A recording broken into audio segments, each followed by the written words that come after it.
बोलिए श्री सद्गुरुदेव भगवान की जय, सच्चे दरबार की जय। आज मैं जो आप सबके लिए लेकर आया हूँ ये है प्रश्नोत्तरी। इसमें एक साधक गुरु महाराज जी से प्रश्न करता है और गुरु महाराज जी उसके प्रश्न का उत्तर देते हैं। तो आप कृपा करके महाराज जी के प्रवचनों को पूरा जरूर सुने। जिसका आज का टॉपिक है कि बहुत से जो शिष्य होते हैं वो क्यों भटक जाते हैं राह पथ से, वो ब्रह्म ज्ञान के रास्ते पर चलते चलते भी इस रास्ते को क्यों त्याग देते हैं। एक साधक गुरु महाराज जी से प्रश्न करता है कि गुरु महाराज जी, आपने जो हमें ब्रह्म ज्ञान दिया है वह इतना महान, इतना पवित्र है, फिर भी हम में से कुछ इस ज्ञान मार्ग पर चल नहीं पाते, क्यों हम इसे छोड़ बैठते हैं। गुरु महाराज जी उसके प्रश्न का उत्तर देते हुए उसे समझाते हैं कि तिब्बत की एक घटना है। वहाँ बहुत बड़ा बौद्ध मठ था, उसमें अनेकों भिक्षु रहा करते थे। उस मठ से करीब 100 मील की दूरी पर एक गांव था। उस गांव के वासियों ने मिलकर अपने गांव में एक भव्य मंदिर का निर्माण किया। निर्माण कार्य पूरा होते ही उन्होंने उस प्रमुख बौद्ध मठ के अध्यक्ष को एक पत्र भेजा। मठाधीश महोदय, हम गांव वासियों ने मिलकर एक छोटे से मठ का निर्माण किया है। अब हमारा आपसे विनम्र निवेदन है कि आप इस मठ का कार्यभार संभालने के लिए एक बुद्ध महात्मा को हमारे गांव भेजिए। मठाधीश ने वह पत्र पढ़ते ही 10 भिक्षुओं का चयन किया और उन सभी को उस गांव की ओर प्रस्थान करने की आज्ञा दी। जो ही यह खबर मठ में फैली, सभी भिक्षु आश्चर्यचकित रह गए। उन सभी के मन में एक ही प्रश्न उछलने लगा, मठाधीश ने भला ऐसा क्यों किया। उस गांव के लोगों ने तो एक महात्मा की मांग की थी, पर वहां 10 भेज दिए। ऐसा करना तो हम भिक्षुओं का अपमान है। सभी ने एकजुट होकर यह प्रश्न मठाधीश के सामने रखा। मठाधीश ने उत्तर में केवल इतना कहा, आप सब धीरज रखिए, समय आने पर आपको अपने प्रश्न का उत्तर मिल जाएगा। उस समय यातायात के साधन तो हुआ नहीं करते थे, इसलिए 10 भिक्षु पद यात्रा करते ही उस गांव की ओर चल पड़े। रास्ते में एक व्यक्ति मिला, वह उन्हें देखते ही उनके चरणों में गिर पड़ा।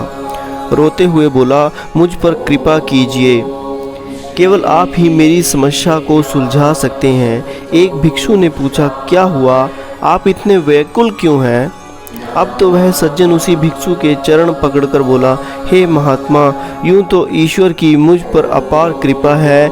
मेरे पास धन धान्य की कोई कमी नहीं, संसार के हर भौतिक साधन है मेरे पास। भिक्षु जिज्ञासावश उसकी तरफ देखते हुए, फिर आप इतने व्यथी क्यों हैं। सज्जन बोले, महात्मा, मेरी एक सुशील कन्या है, सौंदर्य व गुणों से संपन्न, परंतु उसने एक हठ ठान ली है। उसका कहना है कि वह शादी करेगी तो केवल किसी महात्मा या भिक्षु से। जब मैंने आपको देखा तो मुझे लगा कि आपसे अधिक सुयोग्य वर मेरी कन्या के लिए कौन हो सकता है। इसलिए मेरी आपसे प्रार्थना है कि इस पिता की विनती स्वीकार करो, कृपया मेरी बेटी से विवाह कर लो। शादी के बाद मेरी सारी दौलत जायदाद आपकी होगी।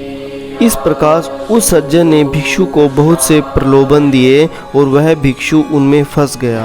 उसने अपने अन्य साथियों से कहा, मैं इस पिता की मांग को नहीं ठुकरा सकता, इसलिए मैं यहीं रुकता हूँ, आप सब आगे बढ़ जाइए। और वे फिर 9 भिक्षु आगे बढ़ गए। चलते चलते वे एक ऐसे नगर में पहुँचे जहाँ के राजपुरोहित को अभी हाल ही में मृत्यु हो गई थी। उस नगर के राजा को जब बौद्ध भिक्षुओं को आने की सूचना मिली तो वह तुरंत उनके पास पहुंचा। उनसे बोला कि हमारा नगर बहुत ही समृद्ध और वैभवशाली है। यहाँ हर प्रकार बहुत नीतिपूर्ण व सुचारू रूप से किया जाता है, परंतु अभी कुछ ही समय पहले हमारे राजपुरोहित का निधन हो गया है। तब से हम एक कुशल राजपुरोहित की तलाश में हैं, पर जब आपको देखा तो ऐसा लगा कि आपसे बेहतर राजपुरोहित भला कौन हो सकता है। आप में से कोई एक इस पद को स्वीकार कर हमारे राज्य को कृतज्ञ करें। एक भिक्षु को यह पद आकर्षित कर गया और उसने राजपुरोहित की गद्दी संभाल ली। बाकी के भिक्षु गंतव्य स्थल की ओर बढ़ चले। थोड़ा और आगे बढ़ने पर वे एक ऐसे क्षेत्र में पहुंचे जहां के लोग ईश्वर के विषय में अबोध थे। एक भिक्षु ने कहा कि मैं यहीं रहकर इन लोगों को उपदेश दूंगा, ईश्वर के विषय में ज्ञान दूंगा, और वह वहीं रुक गया। इस प्रकार होते होते अंत में सिर्फ एक ही रह गया और वह ही उस गांव के मठ तक पहुंचा। उसके पहुंचने पर ग्रामवासी मठाधीशों को दोबारा एक पत्र भेजा। मठाधीश जी, आपका कोटि कोटि धन्यवाद। आप द्वारा भेजा गया एक भिक्षु हमारे मठ सकुल पहुंच गया है। बस तभी से तिब्बत में यह कहावत प्रसिद्ध हो गई कि 10 चलते हैं तो एक ही पहुंचता है। भगवान श्री कृष्ण ने गीता में भी यही कहा है कि हजारों मनुष्यों में से कोई मेरी प्राप्ति करने का यत्न करता है और उन यत्न करने वाले योगियों में से भी कोई एक मेरे परायण होकर मुझ में तत्व से मिलकर मंजिल तक पहुंच सकता है। ऐसा इसलिए है क्योंकि यह मार्ग इतना सहज नहीं है। यह मार्ग कैसा है? क्रुश्य धारा यानी चाकू की धार के समान इस पर चलना होता है, जैसे कि हम खंडे की धार पर चल रहे हों। इसलिए बहुत सतर्क होकर चलने की आवश्यकता है। जरा सी असावधानी बहुत बड़ी हानि पहुंचा सकती है।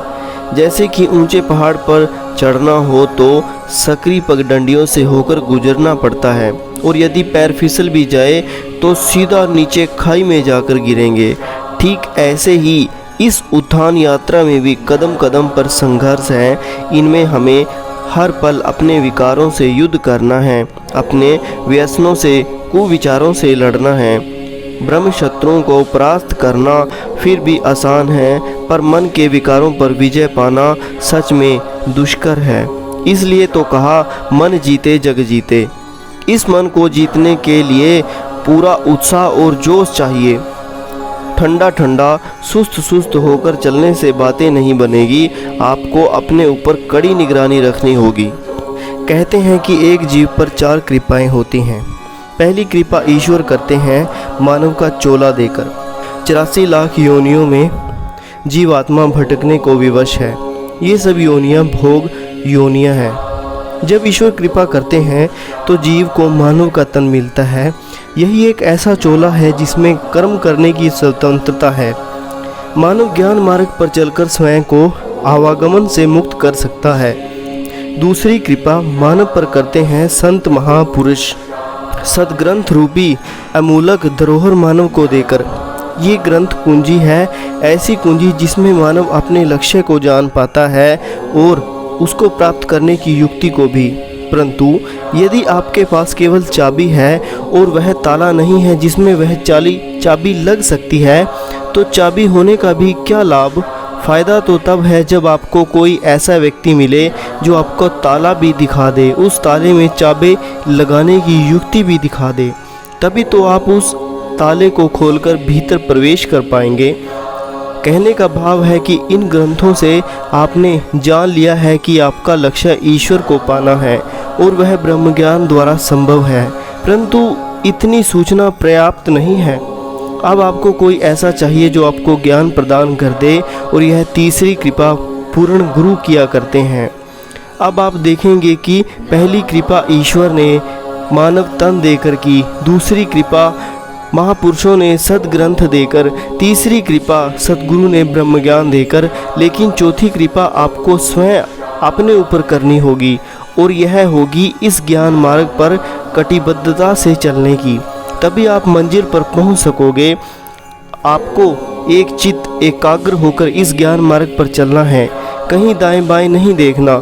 जैसे कि अर्जुन को केवल चिड़िया की आंख दिखाई दी थी, तभी तो वह उसे भेद सका था। ठीक ऐसे ही हमें भी केवल अपने लक्ष्य दिखाई देना चाहिए। किसी ने कहा है कि ज्ञान मार्ग पर घोड़े की तरह चलो। घोड़े की दोनों आंखें दाएं बाएं एक पट्टा बंधा होता है ताकि उसे केवल सीधा दिखाई दे। ऐसे ही आप भी सीधा एक लक्ष्य की तरफ बढ़ो। आसपास वाले ज्ञान मार्ग पर संशय कर रहे हैं, फिसल रहे हैं, तर्क कुरीतियों में उलझ रहे हैं, तो आपको उनकी तरफ नहीं देखना है, उनका संग नहीं करना। प्रत्येक व्यक्ति के अपने कर्म संस्कार हैं। इन संस्कारों के कारण ही उसकी एक अपनी प्रवृत्ति है। आपको उनकी कुवृत्ति से प्रभावित नहीं होना है। यहाँ आपके धैर्य की, विश्वास की, श्रद्धा की परीक्षा होती है। आपको उसमें उत्तीर्ण होना है। पूर्ण श्रद्धा से एकाग्र होकर अपने पथ पर बढ़ना है। एकाग्र अर्थात एक को अग्र आगे रखना है और एक कौन, सद्गुरु। केवल अपने सद्गुरु को, उसके ज्ञान को, उसके आदर्शों को, उसकी आज्ञाओं को सम्मुख रखकर चलो। याद रखो, जो निरंतर ध्यान साधना सुमिरन करते हैं, गुरु आज्ञाओं में रहते हैं, वे कभी इस ज्ञान पथ से नहीं भटकते, चाहे फिर संस्कारों की कितनी ही आंधियाँ क्यों न आ जाएं। अंत में यही कहूँगा कि यह ब्रह्म ज्ञान दुर्लभ ज्ञान है। आप सभी सौभाग्य हैं जो आपको इतनी सहजता से यह ज्ञान मिल पाया। लेकिन अब आप इसे सहजता से ना लें, पूरी निष्ठा व श्रद्धा से इस पर चलें, अन्यथा यह बीज रूप से मिला ज्ञान बीज ही रह जाएगा, ना कभी अंकुरित होगा, ना कभी पौधा बनेगा और ना ही इस पर फूल और फल लगेंगे। आप इसे पाकर भी इसका लाभ नहीं उठा पाएंगे।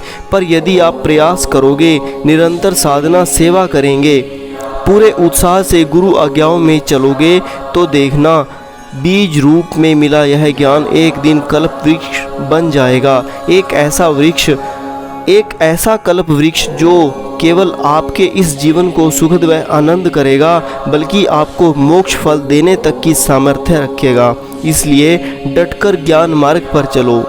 आशीर्वाद। तो इसी के साथ गुरु महाराज जी के प्रवचन यहीं समाप्त होते हैं। मिलेंगे अगली श्रृंखला में, तब तक के लिए बोलिए श्री सद्गुरुदेव भगवान की जय, सच्चे दरबार की जय।